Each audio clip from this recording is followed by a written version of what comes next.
Bom, e a gente segue aqui falando de saúde, saúde da cabeça, da sua mente, com uma pergunta. Você já ouviu falar nos acumuladores, né? Aquelas pessoas que vão juntando objetos em casa, móveis, roupas, brinquedos, material reciclável, sucata, enfim, tudo aquilo que aparentemente não tem qualquer utilidade. Mas sabia que, às vezes, esse comportamento ele pode indicar um distúrbio, um transtorno? Bom, é sobre esse assunto que a gente conversa agora aqui no estúdio com a nossa convidada de hoje, a psiquiatra a doutora Fabiana Neri. Oi, doutora, bom dia, bem-vinda mais uma vez. Bom dia, Ricardo. Bom dia. Bom dia, Jéssica. Prazer tê-la aqui. Doutora, quando que ou em que momento que juntar objetos em casa, material reciclável, boneco, sucata, deixa de ser um hábito ou uma mania e passa a ser um sinal de um distúrbio? Ricardo, você falou uma coisa muito importante. Esse hábito dos acumuladores compulsivos, na verdade, é uma coisa que está sendo estudada recentemente, de 2013 para cá. Até então era considerado um sintoma do transtorno obsessivo compulsivo. O TOC. O TOC, exatamente. Mas é uma doença tão específica e que traz prejuízos tão grandes que a partir de 2013 ela foi considerada uma entidade, uma doença separada.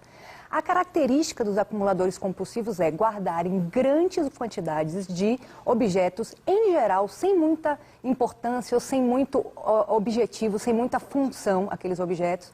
E principalmente é a dificuldade ou a impossibilidade de se desapegar, de se livrar, de jogar fora aqueles objetos. E é claro que isso começa de alguma forma. E como é que a pessoa pode despertar que já está virando um transtorno, essa mania, essa vontade de acumular? É um souvenir, é uma vasilha, enfim, tudo que a pessoa vai guardando. Em geral, ela começa a ter um prejuízo, tanto na área familiar como na área funcional. Então, você vê que esses acumuladores, na verdade, eles começam a ocupar cômodos inteiros da casa. E aí as pessoas começam a ter que dormir na sala, porque os quartos estão ocupados por caixa de remédio, por papel, por embalagens plásticas. Imagine uma casa com 3 quartos tomados por vários tipos de embalagens plásticas ao longo de 10 anos, de 15 anos. Uma coisa super importante que a família tem um papel fundamental é que, em geral, o paciente que é um acumulador compulsivo, ele não percebe que ele tem um problema e ele não considera aquela acumulação uma questão de saúde. Então, ele pode ficar doente, aquilo pode trazer bichos e insetos, além do prejuízo de você estar ocupando espaços que poderiam ser usados para outras questões. Doutora, nós vamos conhecer agora a história de um acumulador, conhecido como Seu Quinho, morador da Ribeira, aqui na capital, que vai juntando e foi juntando ao longo de 10 anos muita coisa em casa. Eu quero te convidar você de casa também para assistir com a gente aqui no telão. Vamos conferir então essa reportagem, doutora. Quem passa em frente ao número 9 dessa travessa no bairro da Ribeira pode até se encantar com o ar infantil que a casinha simples tem. E é difícil imaginar o que está por trás dessa fachada. Bom, esse aqui é Seu Quinho. Ele mora aqui nessa casa há mais ou menos 10 anos, né, Seu Quinho? E ele topou, abriu as portas e vai mostrar pra gente como é que ele vive lá dentro. Desde esse tempo, Seu Quinho, o senhor junta material? Com certeza, sim, senhora. O que move o senhor? Por que o senhor junta tanta coisa aí na sua casa? Eu junto porque devagarzinho eu vou vendendo esse pouquinho. Nossa, Seu Quinho, o senhor tem noção de tudo isso que o senhor tem aqui, não? Mais ou menos, né? Difícil abrir caminho aqui dentro. Paredes, cômodos, cada pedaço da casa é ocupado. Nem conseguimos chegar ao banheiro, nem à cozinha. Tem de tudo: sucatas, colchões, pilhas e pilhas de roupas e centenas de cacarecos. São mais de 10 anos juntando coisas velhas. Seu Quinho diz que quase tudo aqui é doação. Algumas coisas ele cata na rua. De tanto acumular, não sobra espaço nem para ele. Onde é que o senhor dorme, Seu Quinho? Eu durmo aqui, eu mesmo programei essa cama aqui. Eu digo, eu vou fazer uma cama de solteiro aqui, porque o quarto já está cheio. Eu ganho muitas camas de solteiro aí eu vou fazer aqui na sala que está mais aberto. Desde o ano passado, uma equipe que envolve órgãos de saúde, limpeza e assistência social da prefeitura monitora 19 casos de acumuladores compulsivos como parte da luta contra o Aedes aegypti. Tem um foco muito grande de acumuladores aqui na Cidade Baixa, então está sendo feito todo um trabalho em parceria com as unidades da prefeitura para a gente conseguir eliminar estes focos também que existem nesses imóveis. Foi com a ajuda de Seu Quinho que 8 agentes de limpeza arregaçaram as mangas e começaram o trabalho de retirada de todo o material. Quantos caminhões vão ser necessários? Uns 8 a 9, por aí. É muito lixo? Muito lixo tem. Você já viu coisa igual antes?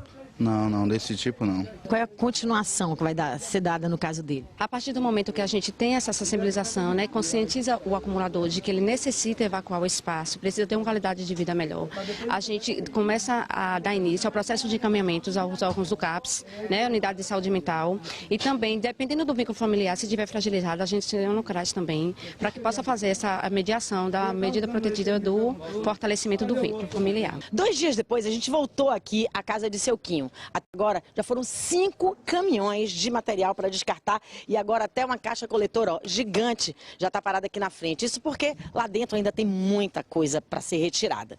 Mas já dá para perceber a diferença. Vamos lá? Ô de casa, seu Quinho. Tô entrando, hein? Meu Deus, seu Quinho, quanta diferença. Desapegou mesmo, seu Quinho? Claro, né? Eu dei na palavra psicóloga, né? Tem que fazer o que eu achei melhor para mim, entendeu? Tô contente assim, tô feliz. Nem parece a mesma casa. O que antes era só entulho, agora é uma sala de verdade. Foram retiradas 10 toneladas de entulho e ainda não acabou. Mudou muito a vida do seu Quinho, hein? Mudou. E vai mudar para melhor ainda. 10 toneladas de entulho. A gente viu o exemplo de seu Quinho, típico exemplo de acumuladores. Não conseguia, Ana Valéria não conseguia nem caminhar pela casa. Muitas vezes objetos que ele tem esperança de que vai usar um dia, mas não vai estar ali acumulando. Conseguiu tirar. Mas é um ciclo vicioso, doutora. Muito provavelmente ele vai voltar a acumular novamente esses objetos todos dentro de casa? É exatamente isso.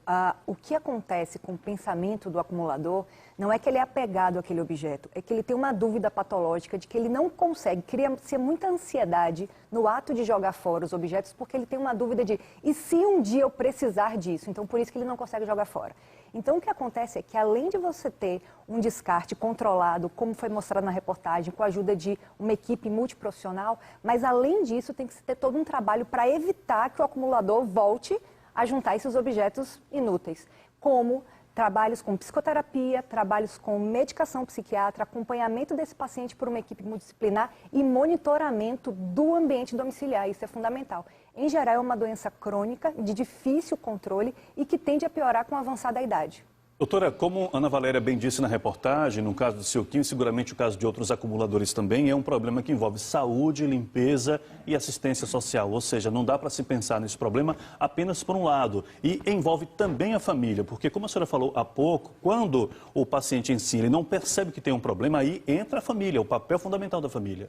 E uma coisa importante, tem que ter cuidado com esses pacientes, porque você simplesmente dizer assim, olha, isso aqui está cheio de lixo, a gente vai ter que dar um jeito e tentar jogar tudo fora sem preparar esse paciente. Ele pode ter um ataque de ansiedade grave, um ataque de pânico grave, ele pode se tornar agressivo. Então, não é o que a gente recomenda. A gente recomenda realmente que se a família perceber que ele tem alguma questão relacionada à acumulação, que entre em contato com uma equipe de saúde, os CAPs estão aí disponíveis para ajudar essas famílias, para saber qual a melhor maneira de abordar esse paciente. Até porque, se o familiar chegar, vamos nos livrar desse monte de lixo, para ele aquilo não é lixo. Aquilo ali é apego, né? Tem amor por todos aqueles objetos. E diga uma coisa, doutora, além da questão da saúde mental, tem a questão da saúde física mesmo da pessoa, do acumulador. Porque a gente viu na reportagem, tinha um móvel já comido pelo cupim, tinha muito mosquito também na casa dele, né? Tudo isso acaba...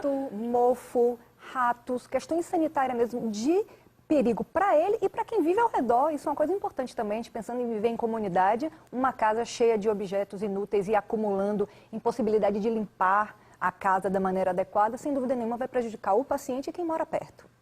Recebemos hoje aqui no estúdio do Jornal da Manhã a médica psiquiatra, a doutora Fabiana Neri, falando desse assunto fundamental. Como disse a doutora, tem os CAPs aí, né, doutora, que dão essa assistência às pessoas que, por acaso, venham passar problemas desse tipo, dessa natureza, né? Exatamente. Tem unidades em Cajazeiras, em Piatã, Pernambués, Rio Vermelho, por toda a cidade tem os CAPs, é só você procurar o seu atendimento gratuito ou então indicar também um parente que esteja precisando de ajuda. Obrigada, doutora. Bom dia para a senhora, viu? Bom dia. Obrigada, Ricardo e Jéssica, pelo convite mais uma vez. Prazer tchau, sempre. Tchau.